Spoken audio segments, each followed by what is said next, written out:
ఈరోజు చాలా మంది ఏమంటే భార్యలను కొట్టే భర్తలు లేరా సమాజంలో? దేవుడు కఠినంగా మాట్లాడడానికి అనుమతి ఇవ్వలేదు. ఒక భర్తగా విను జాగ్రత్తగా, ఒక భర్తగా దేవుడు నీ భార్యను కఠినంగా మాట్లాడటానికే దేవుడు అనుమతి ఇవ్వనప్పుడు నువ్వు కొడుతున్నావు అని అంటే నువ్వు భర్త ఎలా అవుతావు? ఇంకొక విషయం చెప్పమంటావా? నువ్వు కొడుతుంది నీ భార్యను అనుకుంటున్నావు, అది నీ అజ్ఞానం. నీ భార్యను అనుకుంటే బైబిల్ ప్రకారంగా ఏంటంటే నీ శరీరం అది.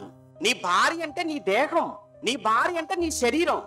ఎవడైనా కానీ వాడి శరీరాన్ని వాడు తిట్టుకుంటాడా, వాడి శరీరాన్ని కొట్టుకుంటాడు చెప్పండి? ప్రపంచంలో వారి శరీరాలను తిట్టుకునే వాళ్ళు, కొట్టుకునే వాళ్ళు ప్రపంచంలో ఒకే ఒక్కడు.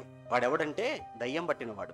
బైబిల్లో ఉండి చెప్తున్నాను. బైబిల్లో మార్కు సువార్త 5వ అధ్యాయంలో గెరాసీనుల దేశానికి వెళ్ళినప్పుడు యేసుప్రభుల వారు అక్కడ ఏమంటే దయ్యం అపవిత్రాత్మ పట్టిన ఒకడున్నాడు అని అంటాడు. వాడు కొండల్లో సమాధుల్లో తిరుగుతుంటాడట. అంతేకాదు వాడు తన శరీరమును ఏం చేసుకుంటాడు అని రాయబడింది అక్కడ.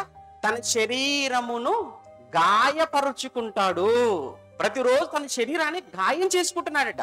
అంటే తన శరీరాన్ని గాయపరుచుకునేటువంటి వాడు బైబిల్లో మనకు ఎవరు కనబడుతున్నారు అని అంటే అపవిత్రాత్మ పట్టిన వాడు. ఈ రోజు నీ శరీరం అనుకుంటున్నటువంటి నీ భార్యను కూడా గాయపరుస్తున్నావు మాటలతో. నీ శరీరం అనుకున్న నీ భార్యను నువ్వు కొడుతున్నావు, గాయపరుస్తున్నావు అని అంటే చేతలతో. నీకు కూడా ఏం పట్టింది?